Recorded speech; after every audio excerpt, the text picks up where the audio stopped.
Hello, friends. We are here today to talk about how much a website should cost. So this is the video version of my blog. You can find my blog at kellycoulter.com/blog. And my latest blog post is entitled, How Much Should a Website Cost? Okay, the actual title is, How Much Does It Cost to Build a Website? And the reason I titled that is because when you look at Google Analytics, that's the most frequently asked question on the topic. So let's get into it. I'm going to talk a little bit about how much websites should cost, general ranges, and what to expect when you're building them. So I've got my trusty iPad here. You're going to see me referring to it, and this has my blog post up on it. We're going to read through, but I really go very roughly through these blog posts, and mostly I give a lot of my own commentary. So when I'm talking to a client, we'll get to the part of the conversation, or a potential client, I should say, we'll get to the part of the conversation where I'm asking how much they have set aside to budget for this project. And I get this. Now, I think they have some idea in their mind, some range, what they're hoping to hear from me. But they normally reply with something like, I was hoping you would tell me how much it should cost. So, that can work, but really it's really helpful when you can give your potential developer a range. What do you have to spend? Because they can come back to you with some ideas on what you can afford and what you can't afford. So it's a two-way street. Really be open and honest about what you have to spend with your developer. That's not in the blog post, but that's a good piece of advice. All right, so I would say 90% of my clients don't readily give me a budget range when I first talk to them about their project. They may or may not understand what it's going to take to develop the website, and they may have talked to some other people. Usually they have not. They're coming to me on word of mouth and referrals, or getting to know me through my website, and they want to talk to me about their projects. So either way, what they do know every time is why they're building a website. So there are three major reasons that I usually hear from my potential clients about why they're building their website. And so I structured this blog post around those reasons and what it's usually going to take to develop a website because of the different reasons that you might be developing one. So the first reason is usually coming from a larger client, and they want a completely custom something. So they either want a custom website that's going to be unlike anything else that any of their competitors have, or they need a custom set of tools. So maybe they need a login area for their dealers so that their dealers can come in and do business with them, or maybe they need a custom calculator or tool for their customers. Either way, it's a custom build. It's from the ground up. It's going to require a little bit more technical functionality. So what my blog post says here is, this is the largest kind of build. It's a custom build. And that you may need to integrate third-party tools. That's another reason for doing a custom build. Maybe you're connecting to a database, and you need a piece of that database shown on your website. A custom build is going to take anywhere from 6 weeks to 6 months, depending on the availability of your developer, depending on your timeline. There's a lot there, and you're going to want to budget $30,000 and up, way up. Websites can cost into the hundreds of thousands of dollars. I've built websites that were hundreds of thousands of dollars. They can go into the millions of dollars, especially when you're talking phased development over years. So what I can tell you, this portion of the blog post is probably speaking more to corporate marketing officers, marketing directors, people with a lot of budget. The size company that I usually work with on a custom website build is going to be a large small company or bigger. Okay, so my number one piece of best advice is vet your vendor thoroughly. You want to know that you're working with a vendor that has done projects that are this size and larger, and that you like their past work. So you want to look at their past work. You want to talk to their past clients.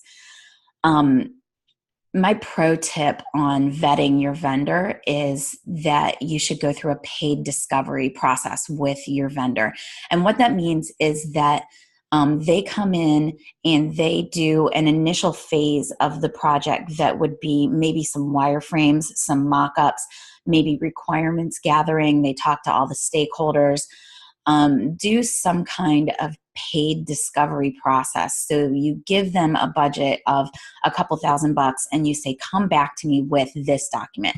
And then that's going to show you how they work. It's going to give them some familiarity with your stakeholders, with your project. And it's really going to help both parties kind of get into that project initially and start to feel each other out.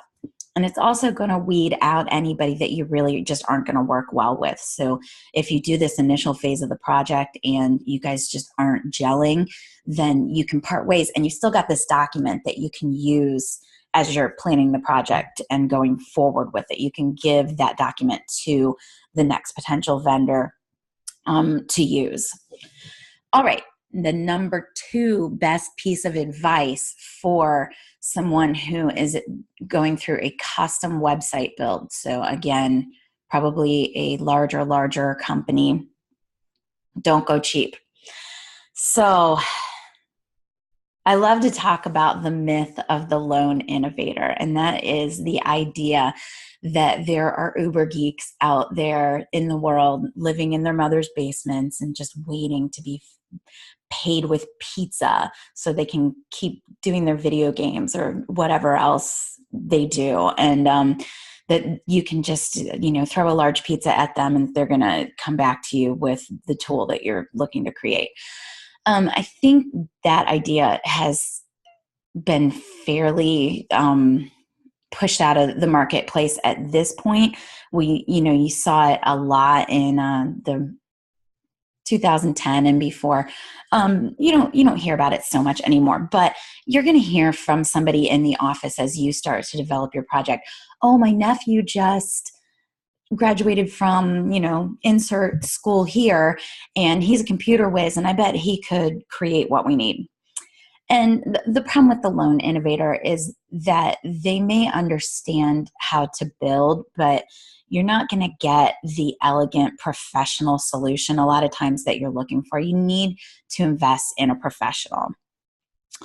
There's a popular saying among people who work with websites and on internet marketing that there is free, there is cheap, and there is fast. Wait, let me do that again. There is free, there is perfect.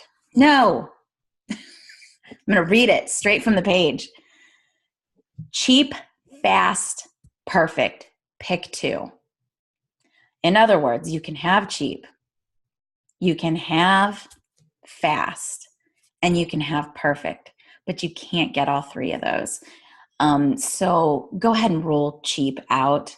And then you know that you're looking for perfect, and you're looking for as fast as possible, which leads me into my third piece of best advice, and that is keep the timeline under 6 months.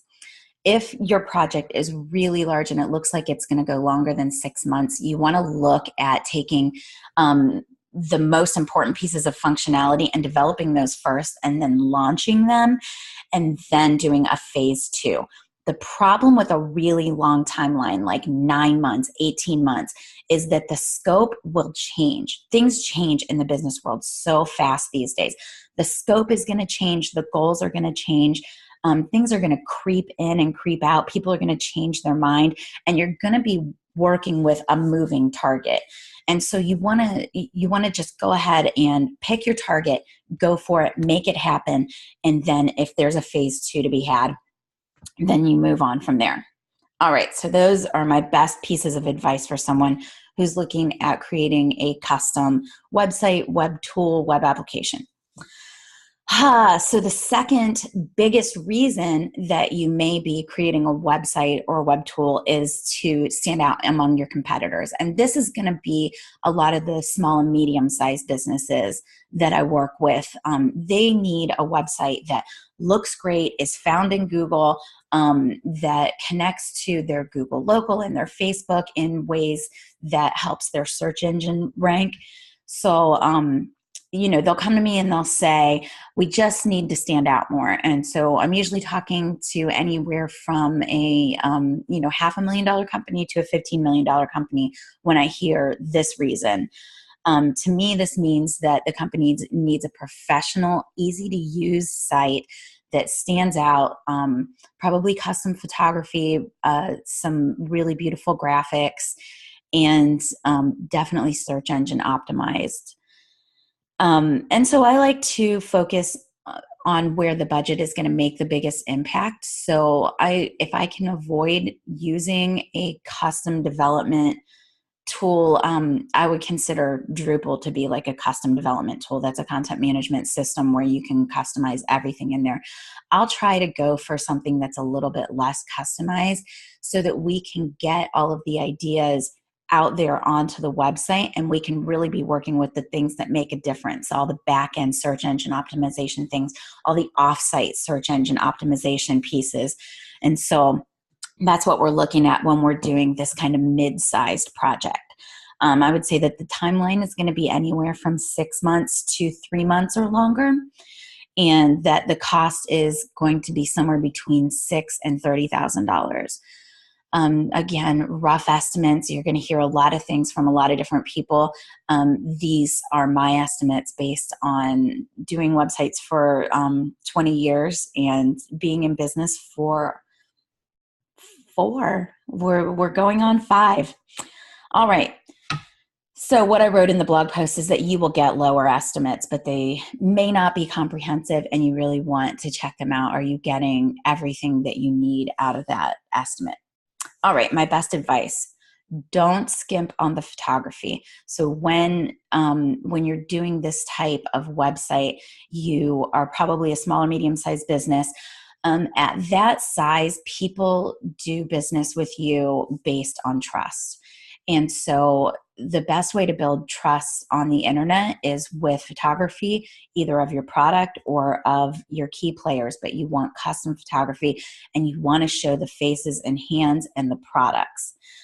The other best way to gain a lot of traction in the area of trust with the internet is reviews. We didn't go into those with this blog post, but I have talked with them with some other blog posts. My second best piece of advice is, let me go back. All right, so on that first piece of advice, don't skimp on the photography. Hire a really good photographer, someone whose work you love. Get them in, give them availability to your stakeholders, your key players. Let them take some really great photos. If possible, have the web developer involved in the photo shoot because they know where they might want to use those pictures. All right. Number 2, be available to your website builder during the process. So nothing's going to slow the process down more than approvals lasting or taking a really long time to get. So make sure that when your developer sends over, hey, can you take a look at this, that you're responding, even if your response is, hey, I don't understand what you need me to look at, or can we schedule a time to talk on the phone? Make sure you're getting back to your developer, because that's what's going to make that project drag out, is when the communication breaks down and the approvals aren't happening. And my number 3 piece of advice is, if at all possible, you're going to want to learn how to admin your site. So once that site is completed, you will probably be offered a login so that you can go to the back end of that website and you can, change the content or add events or things like that. You want to do that because the most successful websites at this size are going to be the ones that are kept up to date by an engaged admin, either the owner of the business or a person that's really in charge of keeping product descriptions up to date, keeping events up to date, creating new content or linking to different things. You want to keep that website a living, breathing thing. It's not going to be something that just sits. And number 3, the smallest kind of website, and the reason someone comes to me is they say, I just need to be found online. And this is usually going to be a smaller business, under 5 employees, maybe not even a brick and mortar location, and that's okay. Sometimes these clients don't even need a website. They just need a Facebook page, or they may need just a Google Plus presence. But it's not always necessary to even invest in a website with these. And sometimes it is. Let me give an example of a food truck. A food truck needs a Facebook page so that it can develop a following and people can find out where the food truck's going to be. Does that need to be a website? Maybe not. All right. So if you determine that you definitely do need a website, you may be able to do it yourself using something like Weebly, or I did create a blog post recently called How to Create a Website, and it talks about some of these different options with the DIY stuff. But if you decide you're going to hire a developer, I would expect a timeline of somewhere between 3 weeks to 3 months or longer.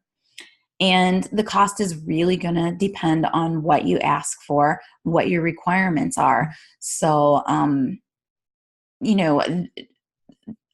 determine your budget ahead of time and go to your developer and say, this is what I have to spend. What can you do? And then they'll come back to you with a plan, and that's really helpful to a web geek like me. My best advice for someone who is at that size where they just need to be found online is keep it simple.